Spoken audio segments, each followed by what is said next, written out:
মৌতের তুফান চলবে যখন নবী গো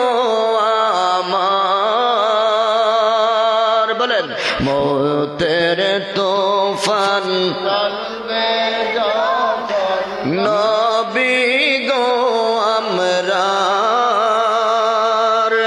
দয়া করে দেখাইবেন দয়া করে দেখাইবেন